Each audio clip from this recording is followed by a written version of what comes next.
Visakha steel ప్లాంట్లో ఉత్పత్తికి కార్మికుల వేతనాలకు మెలిక పెడుతూ ఇటీవల జారీ చేసిన సర్క్యులర్పై కేంద్ర లేబర్ కమిషనర్ సీరియస్ అయింది. కోత విధించిన కార్మికుల జీతాలను వెంటనే చెల్లించాలని స్టీల్ ప్లాంట్ యాజమాన్యానికి ఆదేశించింది. స్టీల్ ప్లాంట్ కార్మికుల ఫిర్యాదుతో లేబర్ కమిషనర్ సమక్షంలో యాజమాన్య ప్రతినిధులు, కార్మిక నేతల మధ్య చర్చలు జరిగాయి. ఆర్థిక పరిస్థితుల కారణంగానే ఈ నిర్ణయం తీసుకున్నట్టుగా యాజమాన్యం వివరించింది. అయితే రీజనల్ సెంట్రల్ లేబర్ కమిషనర్ జోక్యం చేసుకుని నవంబర్లో కోత విధించిన జీతాలు వీలైనంత త్వరగా చెల్లించాలని, అలాగే డిసెంబర్ నుంచి ఉత్పత్తిని బట్టి జీతాల సర్క్యులర్ను అమలు చేయకూడదని కీలకంగా సూచించింది. ఆ ఒప్పందంపై కార్మిక సంఘాలు, యాజమాన్యం ప్రతినిధులు సంతకాలు చేశారు. విశాఖ స్టీల్ ప్లాంట్ యాజమాన్యం ఉద్యోగుల వేతనాల విషయంలో తీసుకున్న కఠిన నిర్ణయం కార్మికుల్లో పెను ప్రకంపనలు సృష్టించింది. ఉద్యోగుల జీతాలను ఉత్పత్తి లక్ష్యాల సాధనతో ముడిపెడుతూ యాజమాన్యం ఇటీవల జారీ చేసిన సర్క్యులర్ కార్మికుల్లో తీవ్ర ఆగ్రహానికి దారితీసింది. యాజమాన్యం తమ వైఫల్యాలను కప్పిపుచ్చుకోవడానికి కార్మికులను బలి పశువులను చేస్తోందని కార్మిక సంఘాలు ఆగ్రహం వ్యక్తం చేస్తూ రోడ్డెక్కారు. చివరికి లేబర్ కమిషనర్ సమక్షంలో సమస్యను పరిష్కరించుకున్నారు. ఎలక్ట్రికల్ ఛార్జీలు పెంచారు, అనేక సౌకర్యాలు కోతలు విధించి పొమ్మన కన్నానే పొగబెట్టినట్టుగా వేలాది మంది ఉద్యోగులు బయటకు పంపిస్తూ ఉన్నారు. రెండో పక్క ఉత్పత్తి రాకపోవడానికి కారణం కార్మికులను చెప్పడం కోసం మరో ప్రయత్నం చేస్తూ ఉన్నారు.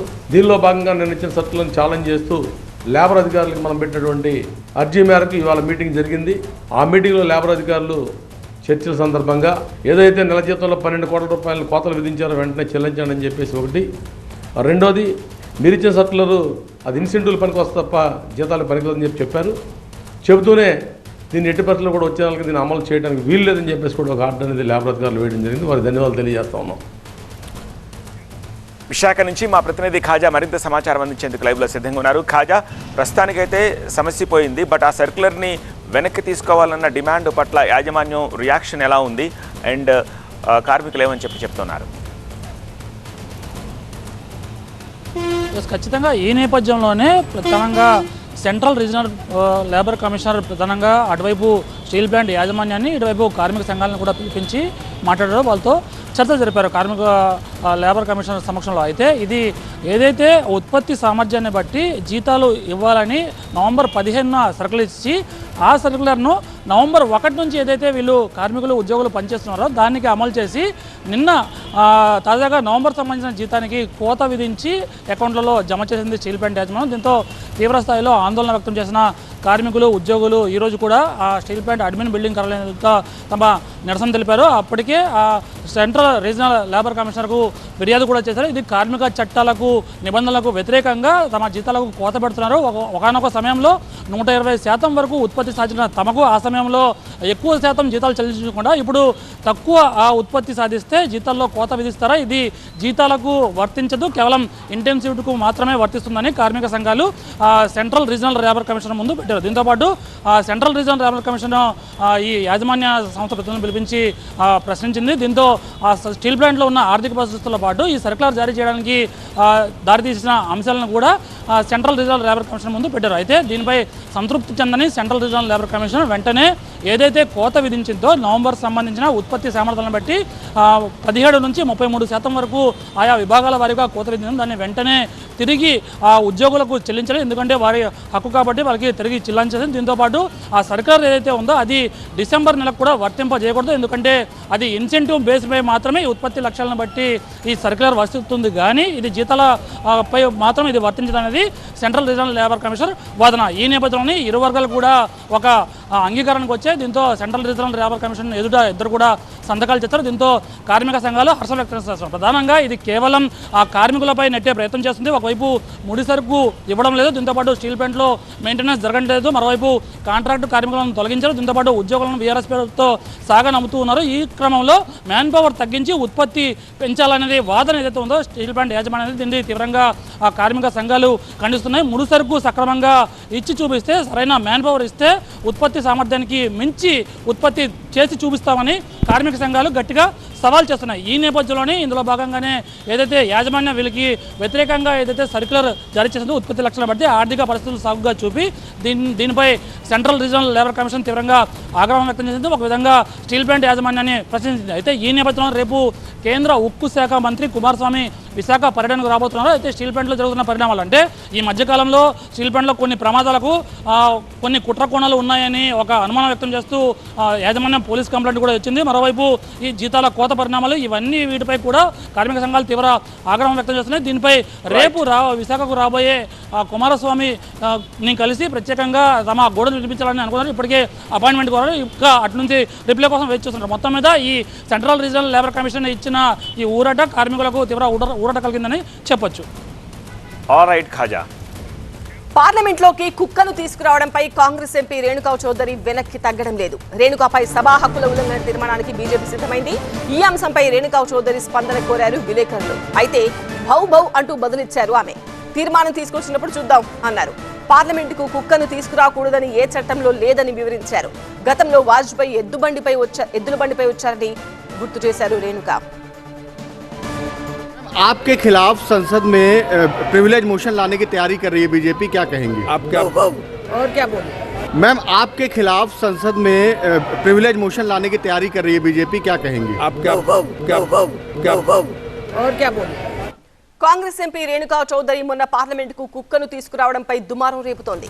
ఈ అంశంపై సభా హక్కుల ఉల్లంఘన తీర్మానానికి ఎన్డీఏ సిద్ధమైందని విలేకరులు అడిగినప్పుడు భౌ భౌ అంటూ బదులిచ్చారు ఆమె.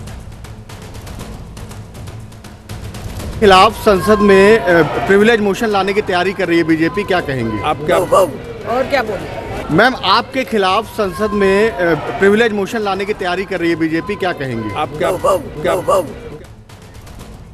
అయితే తన చర్యను రేణుకా చౌదరి సమర్థించుకున్నారు. గతంలో వాజ్పేయి ఏకంగా ఎడ్ల బండిపై సభకు వచ్చారు అంటూ గుర్తు చేశారు ఆమె. తద్వారా కుక్కను తీసుకుని పార్లమెంటుకు రావడాన్ని లైట్ తీసుకుంటున్నారు ఆమె.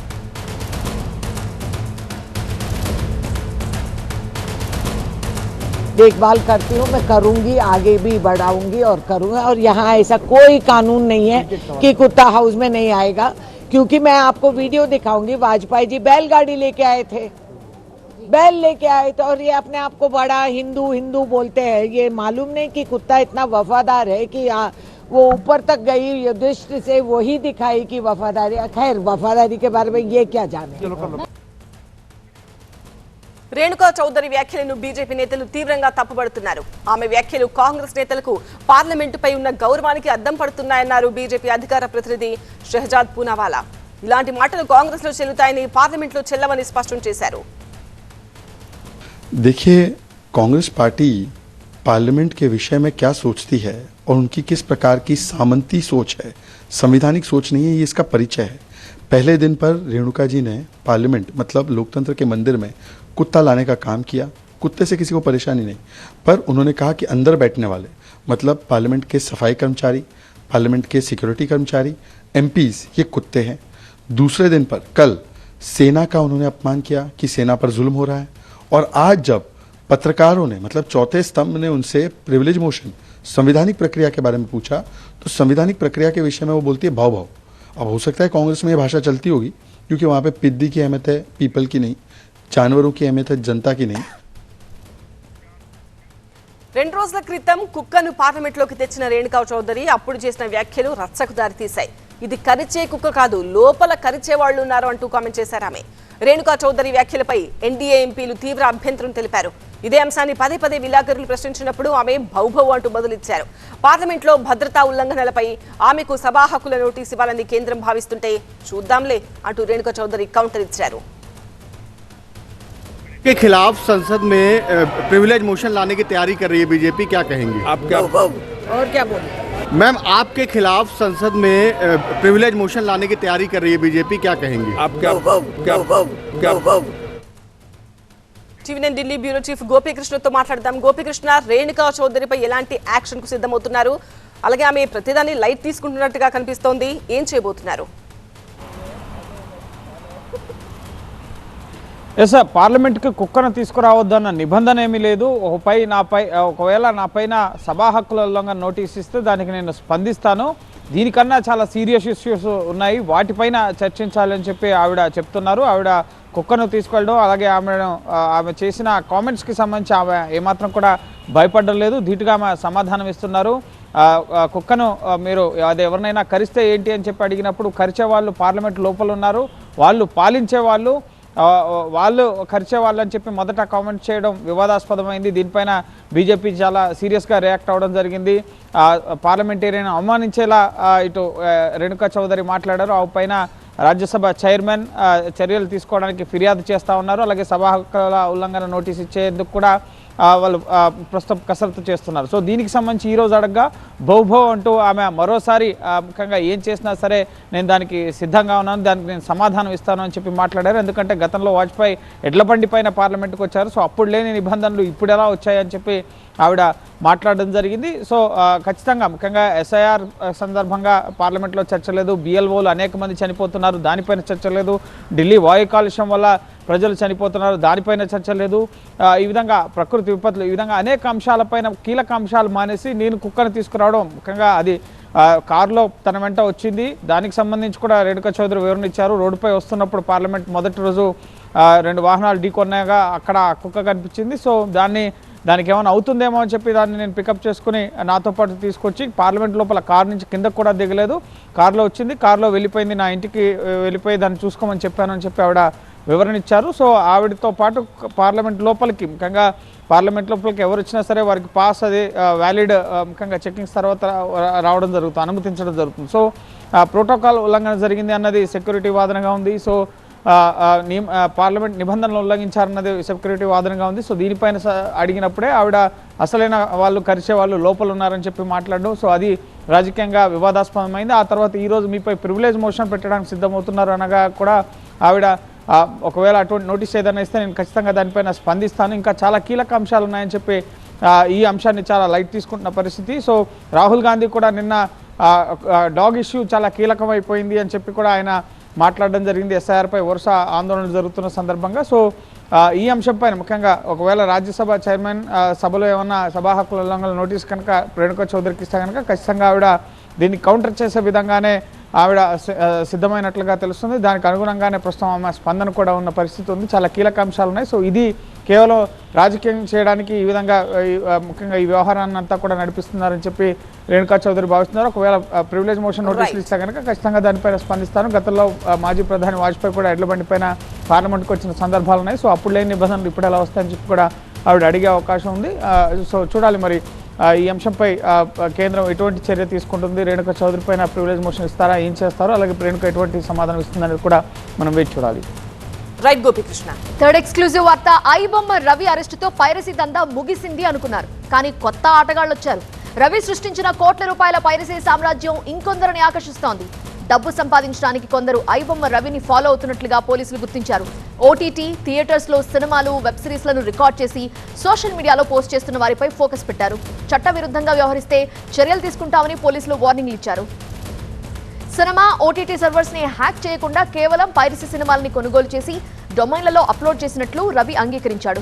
అయితే పైరసీ సినిమాలను సొమ్ము చేసుకునేందుకు సిద్ధమైన వారు ఆన్లైన్లో వీటి కోసం పరిశీలిస్తున్నారని పోలీసులు తెలిపారు. సైబర్ పెట్రోలింగ్ లో భాగంగా సోషల్ మీడియాపై నిఘా పెట్టిన పోలీసులు ఈ విషయాన్ని గుర్తించారు. ఐబొమ్మ, బప్పం వెబ్సైట్స్ ని తొలగించడంతో 1-2 అక్షరాలు అటు ఇటుగా మార్చి అవే పేర్లతో డొమైన్స్ ని కొనుగోలు చేస్తున్నట్లుగా పోలీసులు గుర్తించారు. సో ఐబొమ్మ రవి దారిలోనే చాలా మంది నడవడానికి సిద్ధంగా ఉన్నట్టుగా విషయం అర్థమవుతోంది. మరిన్ని వివరాలు అందించడానికి మా ప్రతినిధి ప్రణీత సిద్ధంగా ఉన్నారు. ప్రణీత, అక్షరాలు అటు ఇటు మార్చి ఐబొమ్మ, బప్పం నుంచి అవే డొమైన్లు కొనుగోలు చేయడానికి వాళ్ళు సిద్ధమవుతున్నట్లు తెలుస్తోంది. మరి వాళ్ళకి ఏ విధంగా చెక్ పెట్టబోతున్నారు పోలీసులు? సో ఐబొమ్మ ఇష్యూ తెర మీదకి వచ్చిన తర్వాత అటు సైబర్ క్రైమ్ పోలీసులు కూడా ఎప్పటికప్పుడు సోషల్ మీడియాస్లో సైబర్ ప్యాట్రోలింగ్ చేస్తూనే ఉన్నారు.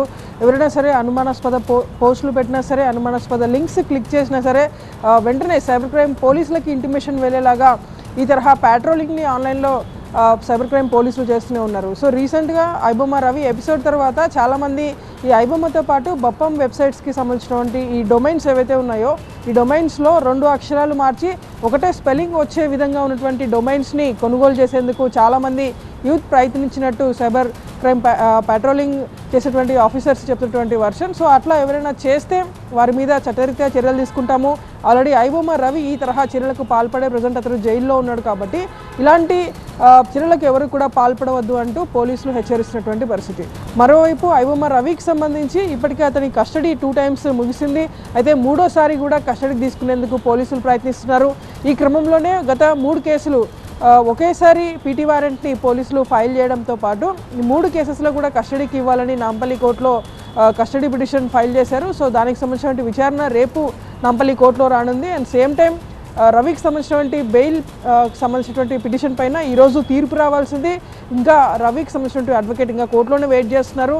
సో అతనికి బెయిల్ వస్తే కనుక మరొక కేసులో అంటే ఆల్రెడీ 5 కేసెస్ ఉన్నాయి కాబట్టి కేవలం ఒక కేసులో మాత్రమే బెయిల్ పిటిషన్ని మూవ్ చేశారు. ఒకవేళ ఒక దాంట్లో బెయిల్ వచ్చినా సరే మరో దాంట్లో పోలీసులు ఆల్రెడీ రిమాండ్ చేసేందుకు కూడా సిద్ధంగా ఉన్నట్టు తెలుస్తుంది. సో ఓవరాల్గా ఈ 3rd కస్టడీ పిటిషన్ పైన అయితే రేపు నాంపల్లి కోర్టులో వాదనలు జరగనున్నాయి. Right Vineetha, thank you for joining. ఇక ఏపీలో స్క్రబ్ టైఫస్ వ్యాధి భయపెడుతోంది. రోజు రోజుకి బాధితులు పెరుగుతూ ఉండడం ఆందోళన కలిగిస్తోంది. ఇప్పటికే విశాఖ, విజయనగరం జిల్లాల్లో కలకలం రేపిన స్క్రబ్ టైఫస్ పల్నాడు జిల్లాను వణికిస్తోంది. పల్నాడు జిల్లా కొత్తూరులో స్క్రబ్ టైఫస్ ను గుర్తించారు అధికారులు. పల్నాడు జిల్లాలో ఇప్పటికే 2 మహిళలు ప్రాణాలు కోల్పోగా ఇప్పుడు మరో మహిళలో స్క్రబ్ టైఫస్ లక్షణాలు బయటపడ్డాయి. దీంతో బాధితురాల్ని ఆసుపత్రికి తరలించి చికిత్స అందిస్తున్నారు. ఏపీని భయపెడుతున్న ఈ కొత్త రకం స్క్రబ్ టైఫస్ వ్యాధి బారిన పడి విజయనగరంలోనూ ఒక మహిళ ప్రాణాలు కోల్పోయారు. ఈ మాయిదారి బ్యాక్టీరియా నల్లిని పోలిన ఒక కీటకం కుట్టడంతో వ్యాధి సోకుతుందని వైద్యులు చెప్తున్నారు. శరీరంపై ఒక చోట దద్దుర్లొచ్చి దానిపై నల్లటి మచ్చ ఏర్పడితే దాన్ని స్క్రబ్ టైఫస్ లక్షణంగా గుర్తించాలన్నారు. మొదట్లో తీవ్ర జ్వరం, వాంతులు, తలనొప్పి, ఒళ్ళు నొప్పులు, పొడి దగ్గు లక్షణాలు కనిపిస్తాయని విశాఖ కేజీహెచ్ సూపరింటెండెంట్ వాణి తెలిపారు. ఇక ఎలుకలు సంచరించే ప్రాంతాలు, పొలాలు, పొదలు, గడ్డివాములుండే చోట్ల స్క్రబ్ టైఫస్ వ్యాధి ఆనవాళ్లుంటాయి. ఇళ్లల్లో పాత మంచాలు, పరుపులు, దిండ్లలోకి చొరబడే ప్రమాదం ఉంది. ప్రస్తుతం చిత్తూరు, కాకినాడ, విశాఖ, విజయనగరం, పల్నాడు జిల్లాల్లో స్క్రబ్ టైఫస్ పాజిటివ్ కేసులు నమోదవడం ఏపీని టెన్షన్ పెడుతోంది. మా ప్రతినిధి నాగరాజు మరింత సమాచారం అందిస్తారు. నాగరాజు, వైద్యాధికారులు లక్షణాలపై తీసుకోవాల్సిన నివారణ చర్యలపై ఏం చెప్తున్నారు? ఎంత సీరియస్ అని చెప్తున్నారు? అయితే ఇప్పటికే చాలా ఆందోళనకరంగా ఏపీ మొత్తం కూడా ఈ కేసుల సంఖ్య పెరుగుతుండటం కొంత ఆందోళన కనిపిస్తుంది. అయితే వైద్యులు మాత్రం చాలా స్పష్టంగా చెప్పేది ఏంటంటే స్క్రబ్ టైఫస్ అనేది అంటువ్యాధి కాదు కాబట్టి ఎక్కడా కూడా ఆందోళనకు గురి కావాల్సిన అవసరం లేదు. తగిన సమయంలో కనుక గుర్తించి వెంటనే కనుక సాధారణ యాంటీబయాటిక్స్తో చికిత్స తీసుకున్నా కానీ పూర్తిగా వ్యాధి నయమవుతుంది. కానీ అయితే మొత్తం 3 కేసులు డెత్ కేసులు కూడా నమోదయ్యాయి. అయితే పల్నాడు జిల్లాలో నమోదైన 2 డెత్ కేసుల్లో కూడా 30 రోజుల క్రితం ఒక మహిళ చనిపోతే 20 రోజుల క్రితం మరొక మహిళ చనిపోయింది. కాబట్టి ఇప్పుడు ప్రస్తుతం ఉన్న ఏదైతే మహిళకు చికిత్స అందిస్తున్నారో ఆ మహిళకు మెరుగైన వైద్య చికిత్స అందించేందుకు కూడా వైద్యులు ప్రయత్నాలు ప్రారంభించారు. కాబట్టి ఎక్కడ ఇబ్బంది ఉండదు. అందుకని ముఖ్యంగా ఏదైతే కీటకాలు తిరిగే అవకాశం ఉన్న ప్రదేశాలు, ఇంట్లో కూడా పొడి వాతావరణం ఉండే వాళ్ళకి చూసుకోవాలి. ఎక్కడా కూడా కీటకాలు తిరగకుండా కూడా తగిన జాగ్రత్తలు తీసుకోవడం. మరొక వైపు చల్లటగా అంటే తడి ఉన్న వస్త్రాలు కూడా ధరించవద్దని చెప్పి డాక్టర్లు చెప్తా ఉన్నారు. డాక్టర్లు చెప్పిన ప్రికాషన్స్ కనుక పాటించినట్లయితే ఈ వ్యాధి అంత ప్రాణాంతకం కాదు, అదేవిధంగా అంటువ్యాధి కూడా కాదు. కాబట్టి తగిన జాగ్రత్తలు తీసుకోవాలని చెప్తున్నారు. మరొక వైపు ఇప్పటికే సీఎం చంద్రబాబు కూడా వైద్య ఆరోగ్య శాఖ కార్యదర్శి సౌరభ్ గౌడ్తో కూడా ఒక సమీక్షా సమావేశం నిర్వహించి రాష్ట్ర వ్యాప్తంగా కేసులు ఎక్కడైతే నమ్ముతున్నాయో అక్కడ మెరుగైన వైద్యం అందించే విధంగా కూడా వైద్యులను అందుబాటులో ఉంచాలి, అదేవిధంగా తగిన జాగ్రత్తలు తీసుకోవాలంటూ కూడా చెప్పడం జరిగింది. కాబట్టి ప్రభుత్వం కూడా అప్రమత్తమైంది. అయితే ఎక్కడైతే లక్షణాలు కనిపించాయో ఆ వెంటనే దగ్గరలో ఉన్న పిహెచ్సి కానీ లేదా మెరుగైన వైద్య సౌకర్యాలు ఉన్న ఆసుపత్రులకు కానీ వెళ్ళి చూపించుకుంటే తగిన సమయంలో కూడా ఈ వ్యాధి బారిన పడకుండా కూడా కాపాడుకోవచ్చు. ఒకవేళ బారిన పడినా కూడా పూర్తి స్థాయిలో చికిత్స అందుబాటులో ఉందని కూడా చెప్తా ఉన్నారు. ఎస్ నాగరాజ్.